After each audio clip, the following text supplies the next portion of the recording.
మాచర్లలోని ఆ 4 గ్రామాల్లో దాడులు జరుగుతాయని ముందే పసిగట్టారని కోర్టు ఆదేశాలను ఎస్పీ పట్టించుకోకపోవడంతోనే ఈ దాడులు జరిగాయని పిన్నెల్లి రామకృష్ణారెడ్డి చేసిన వ్యాఖ్యలకు కౌంటర్ ఇచ్చారు టీడీపీ అభ్యర్థి Brahmareddy. Chief secretary, additional DG వల్లే శాంతి భద్రతల సమస్య తలెత్తిందన్నారు. పోలీసులు తమతో కుమ్మక్కవడానికి అధికారంలో ఉన్నది ఎవరంటూ పిన్నెల్లిని ప్రశ్నించారు. చింతపల్లి, ఒప్పిచర్ల, తుమ్మూరుకోటు, పాలబాయి గేటుకు సంబంధించి 4 గ్రామాల్లో కమ్మ సామాజిక వర్గానికి సంబంధించిన వాళ్ళు ఎక్కువ మంది ఉంటారు.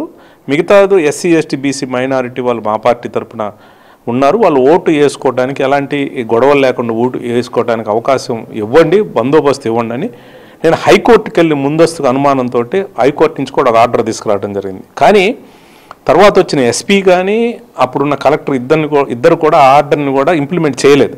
చేయకుండా ఆ గ్రామాల్లో ఏదైతే 4 పోలింగ్ స్టేషన్స్ ఉండే ఒక కాంపౌండ్లో ఒక కానిస్టేబుల్ని హోంగార్డుని పెట్టి ముందస్తు ప్రణాళిక ప్రకారం మధ్యాహ్నం తర్వాత ఆ గ్రామంలో పూర్తి స్థాయిలో గొడవలు చేసి మా పార్టీకి సంబంధించిన ఎవరైతే ఏజెంట్లు ఉన్నారో వాళ్ళని ఎస్సీ, ఎస్టీ, బీసీ మైనారిటీలు ఉంటే వాళ్ళ లాగి మూకుమ్మడిగా దాడి కొట్టి ఈ వన్ సైడ్గా ఎలక్షన్ చేసుకున్న పరిస్థితి. గొడవలు చేసింది వాళ్ళు, గొడవలు ప్రేరేపించింది వీళ్ళిద్దరు బ్రహ్మారెడ్డిళ్ళు. లా అండ్ ఆర్డర్ సబ్జెక్ట్ ఎందుకు వచ్చింది?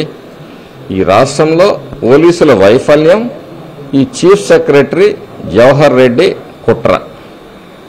నేను నిదానంగా చాలా విషయాలు మరి బయటకు వస్తూ ఉన్నాయి.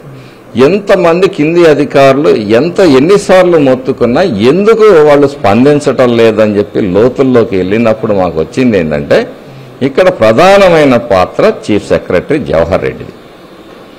రెండవ వ్యక్తి additional DG law and order Shankabrata Bagchi. పోలీసులు మాతో కుమ్మక్కైతే ఎప్పుడు కుమ్మక్కయ్యారు? మేమన్నా అధికారంలో ఉన్నామా మాతో కుమ్మక్కవడానికి?